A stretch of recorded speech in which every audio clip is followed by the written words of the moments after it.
नमस्कार दोस्तों, स्वागत है आप सभी का हमारे चैनल सनातन डायरीज 2023 पर। आज हम भगवत गीता के 10वें श्लोक के माध्यम से समझेंगे कि कैसे हम हमारे भीतर के दुर्योधन को पहचान सकते हैं और उसे परास्त कर सकते हैं।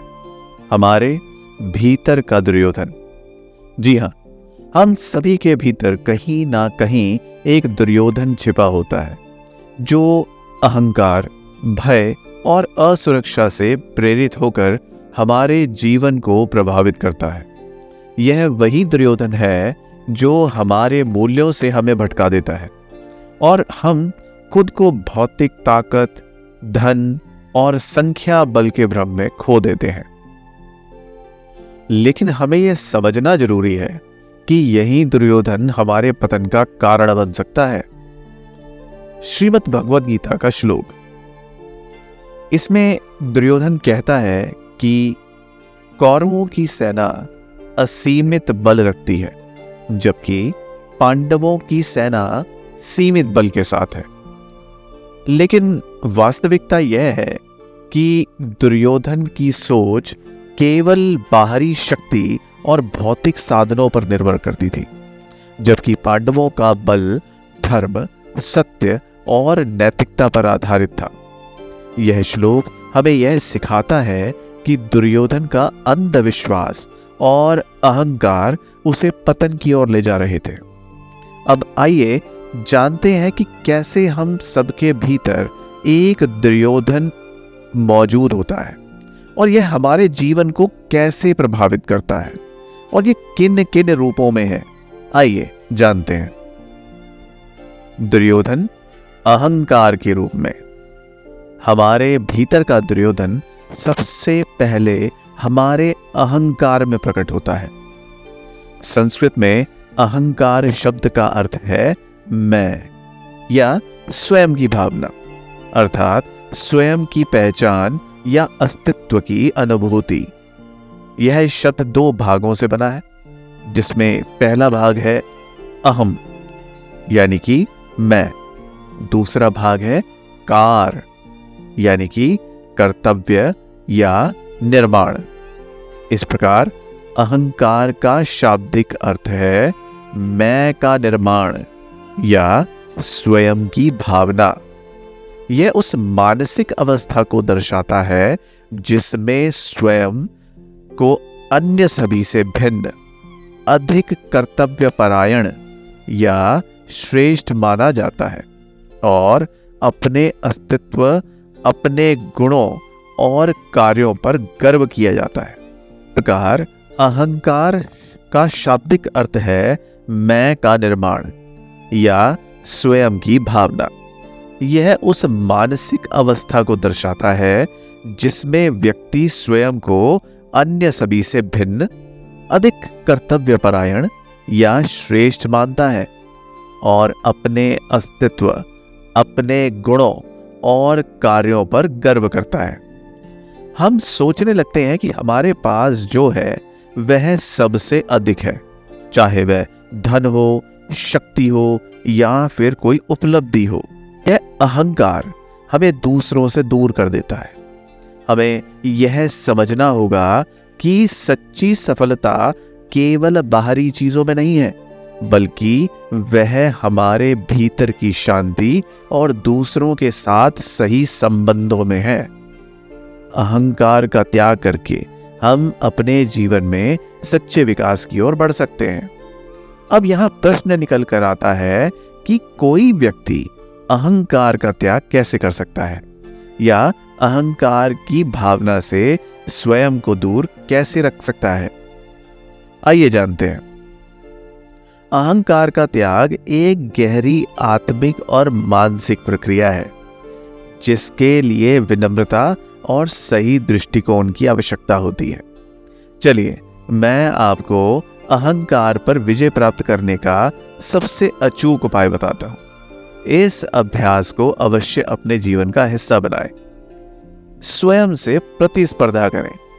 दूसरों से अपनी तुलना करने का दृष्टिकोण त्याग दें, क्योंकि ऐसा करने से हम अधिकतर स्वयं को श्रेष्ठ मानने लगते हैं।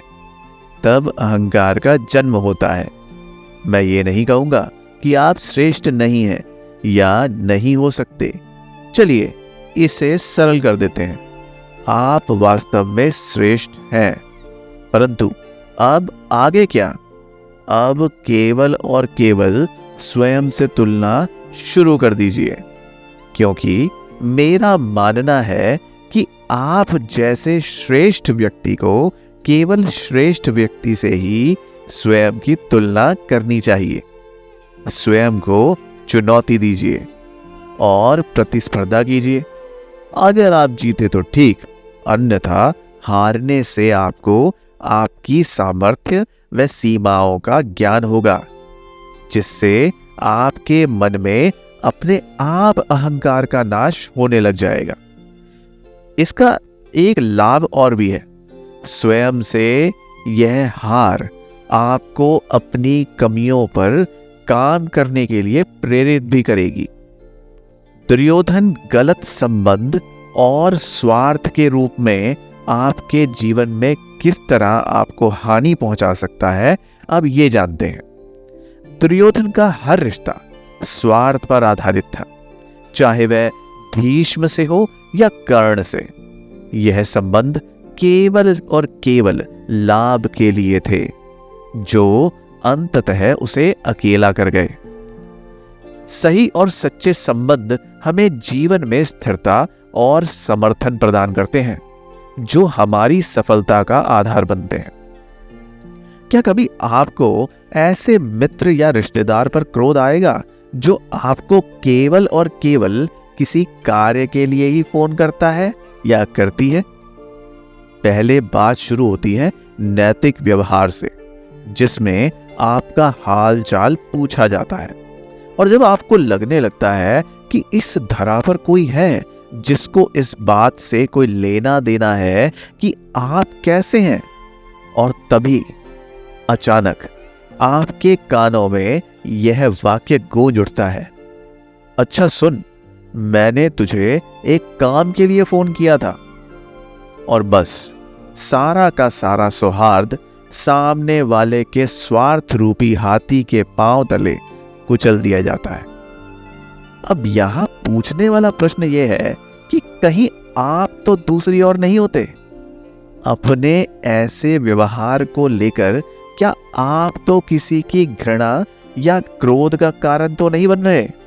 यह विचार का समय है। हो सकता है कि आप स्वार्थी ना हो, परंतु यह संदेश दूसरी ओर जा सकता है।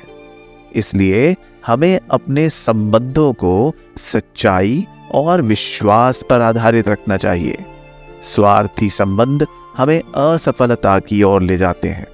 इसलिए अपने मित्रों और संबंधियों को बिना कार्य के भी याद करें। प्रत्येक दिन एक मित्र या संबंधी को अपने बहुमूल्य समय से 10 मिनट तो अवश्य दें। ऐसा करके आप महीने के अंत तक अपने 30 मित्रों व रिश्तेदारों से निस्वार्थ रूप से जुड़ जाएंगे और आपके अंदर के दुर्योधन को आप परास्त कर देंगे। अब हम देखते हैं भौतिक चीजों पर निर्भरता के रूप में दुर्योधन हमारे जीवन को कहां और कैसे प्रभावित कर रहा है। दुर्योधन केवल भौतिक साधनों पर निर्भर था। उसे लगता था कि संसाधन और संख्या बल ही उसे विजयी बनाएंगे। याद करें, एक समय था जब आप साइकिल पर थे, तब आपके सामने मोटर बाइक का एक लक्ष्य था। बाइक पर आए तो कार, और जब आज कार है तो यह वो कार नहीं है जो आप अपने पास से निकलकर जाते हुए सड़क पर देखकर आए हैं। आपका असंतोष समाप्त नहीं हुआ और ऐसा भी नहीं है कि आपने कुछ प्राप्त ना किया हो। ये भौतिक विषय वस्तुओं का गुण है। यह उस जल के समान है जिसे आप जितना भी पी लें, परंतु यह आपके कंठ को शीतल नहीं करती, अपितु आपकी तृष्णा को और बढ़ाती चली जाती है। दुर्योधन ने 5 गांव देना भी स्वीकार नहीं किया था। यह उसकी भौतिक तृष्णा का एक प्रबल उदाहरण है। मैं यहां ये नहीं कह रहा हूं कि ऐसे लक्ष्य ना बनाएं, अवश्य बनाएं। माया का त्याग ना करें, केवल इसे अपने संतोष के अंकुश के नीचे रखें। संतोष आपके शारीरिक व मानसिक संतुलन का आधार है, जिसके बिना किसी भी प्रकार के लक्ष्य, चाहे वह भौतिक हो या आध्यात्मिक, को प्राप्त कर पाना असंभव ही है। साथियों, यह श्लोक हमें यह सिखाता है कि हमारे भीतर का दुर्योधन, जो अहंकार, असुरक्षा और स्वार्थ में डूबा रहता है, वह हमें नीचे गिरा सकता है। हमें इसे पहचानना होगा, इसे परास्त करना होगा और अपने जीवन को एक सकारात्मक और सच्चाई के मार्ग पर आगे बढ़ाना होगा। जब हम अपने भीतर के दुर्योधन को हरा देते हैं, तभी हम मानसिक, शारीरिक, आर्थिक और आध्यात्मिक रूप से प्रगति कर सकते हैं। आइए आज से ही अपने जीवन में यह बदलाव लाएं और सच्चे आत्मविश्वास, शांति और संतुलन के साथ आगे बढ़ें। इस महत्वपूर्ण संदेश को ज्यादा से ज्यादा लोगों तक पहुंचाएं। लाइक, शेयर और सब्सक्राइब करें हमारा चैनल सनातन डायरीज 2023 को। सनातन डायरीज 2023 धर्म, जीवन और जागरूकता का संगम है। हम जल्दी ही एक और वीडियो के माध्यम से आपके साथ फिर बैठेंगे, जहां हम अपने जीवन के किसी अन्य दृश्य पर बात करेंगे। तब तक के लिए अपना बहुत सारा ध्यान रखें। मैं आपके मंगल की कामना करता हूं और इस वीडियो को यहां तक सुनने के लिए आपका बहुत बहुत धन्यवाद।